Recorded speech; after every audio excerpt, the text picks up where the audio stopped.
Hi YouTubers, and my guys for today's video. So I'm going to the door house, so it's me Tobacco right now. So today's Tobacco is a big ass cigar, so I want to talk about a health related topic right now. So I understand some of you guys like health related topics, some of you don't. So if you don't like them, click off right now. So I want to talk about people who have tobacco related illness in a small percentage. So basically this is referring to people who will start smoking and they will develop tobacco-related illness in a very short amount of time. Now, obviously, we know that cigarettes, cigars, and pipes, and hookah, and other types of tobacco products, any kind of tobacco products are not good for you.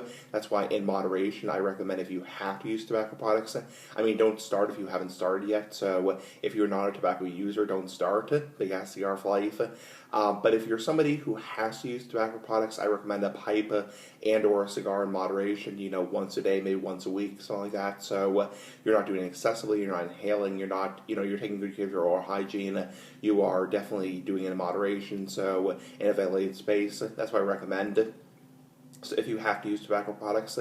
But there are some people in particular who will, no matter what they use for tobacco products, whether it's pipes, cigars, cigarettes, or chew or dip, they will develop tobacco-related illness in a very short amount of time. So these are a very small percentage of people, and say, I don't know, maybe like 1% of people, 2% of people, because the vast majority of people who develop illness from tobacco-related illness, takes 10, 20, 30, 40 years, even longer. So, but there are some people where, after, 5 years, they have full-blown mouth cancer, or after 10 years, they have full-blown lung cancer.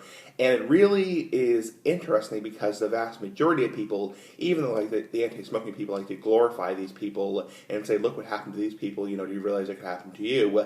It's like the vast majority of people who get lung cancer takes 40 years, or the vast majority of people who get mouth cancer takes 35 years. There are some people who it takes only a very short amount of time, and there are some studies, even though the anti-smoking people don't like to admit this, there are some studies that show certain people are more genetically prone to tobacco-related illness, because there's just some people who are more prone to it. Same thing as cavities. Some people are just prone to cavities. A lot of people think it's due to eating less sugar, less candy, big ass candy, like the big ass cigar, but actually in reality it's related to more your DNA. So if you're somebody who's just not prone to cavities, great for you. Same thing as stained teeth. Tobacco products and wine, red wine, and also coffee and that kind of stuff, alcohol. If you're somebody who's not prone to it, great for you. I'm somebody who's never prone to stained teeth.